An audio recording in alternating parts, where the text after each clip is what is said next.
My name is Eric. I'm a practitioner of yoga for 15 years, and I've been teaching it for 9 years. The first question is very simple. What is yoga? What is yoga? Yeah, there's so many types of yoga, so many different definitions.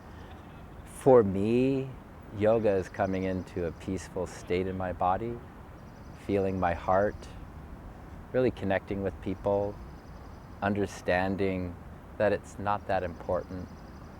The most important thing is that we take the next breath. That for me is yoga. It doesn't have to be all about the asanas or everything else. It's just finding the love. It's such a perfect answer. It seems like there is nothing more to ask. I need to stop. It's a because little it's granola, nothing. but it's the truth. That's what I feel. How do we know about yoga? Where is it coming from? Historically, geographically? Where is all the knowledge coming from? Some say it comes from Nepal.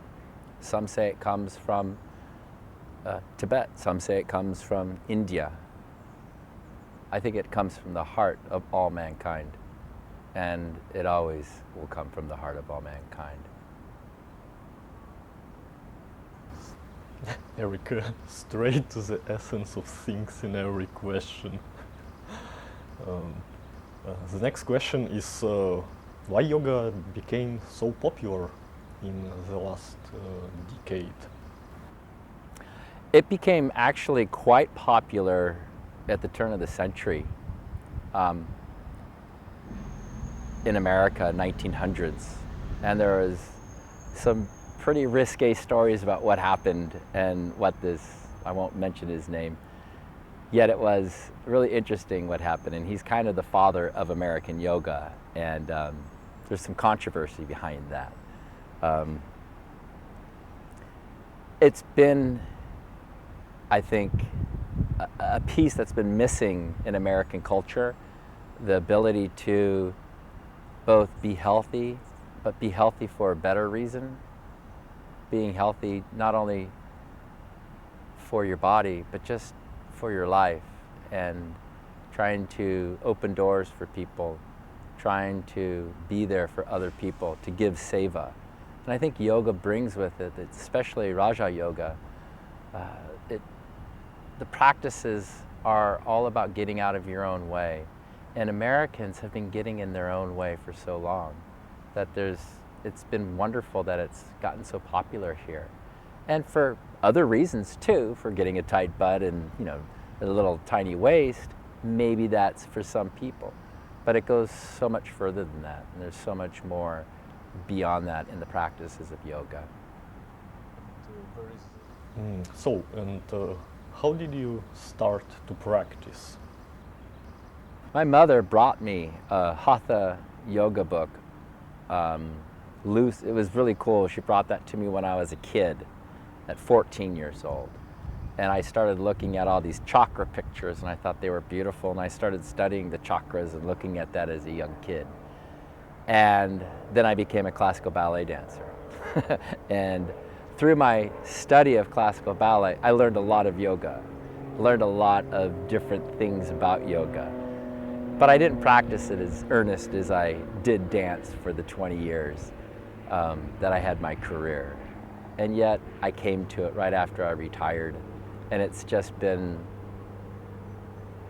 a gift for my body. And that's how I came into it, was to heal my body. And I started studying some Hatha in Pacifica, California. And then from there I went into working with Deborah Lee and Rusty Wells. And from there, a bunch of other people, so many different people. But here I am now.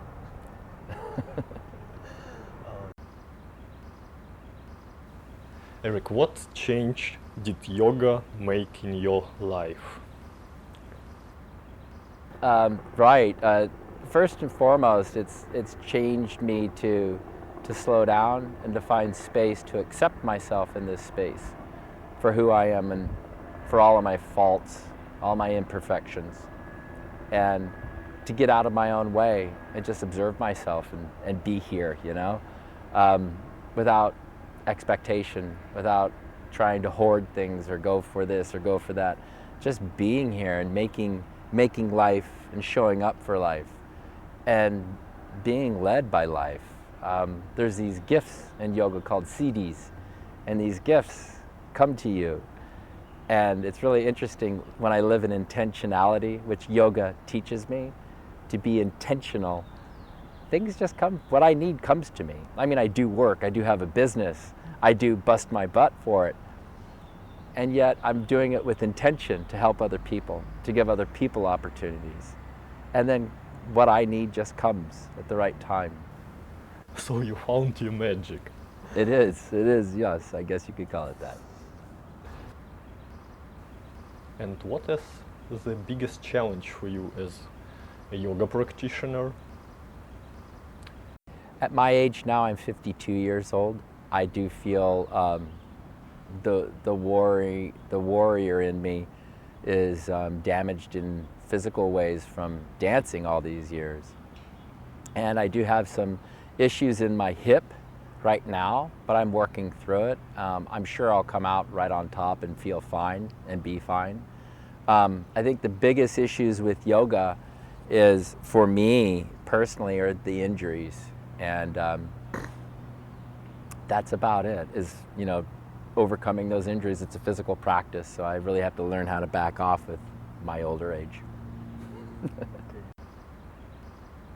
What's it like to be a yoga teacher? An honor, a gift to share what I love, and to create a space for people to just be. So many of us are just not even giving ourselves the chance to be really authentic with ourselves and in the moment. So to have that and to just see that growth in front of me and see that pool of space around somebody, it's beautiful. And I hope to see the whole world find something like that, because I think, you know, it just makes the place better. Same question about the challenge, but not as a yoga practitioner, but as a yoga teacher. What is the biggest challenge for you as a yoga teacher? I guess holding the demands of all the students. There are some young students who want to work really hard, and there are middle-aged students who don't want to work so hard. So finding that challenge and finding the ability to give all the modifications for the folks who might be challenged in difficult poses, I think that's one of the biggest things. That's why we do label classes, level 1, level 2, level 3. No. But it's nice. I think the biggest challenge is an open level class. Those are the hardest ones.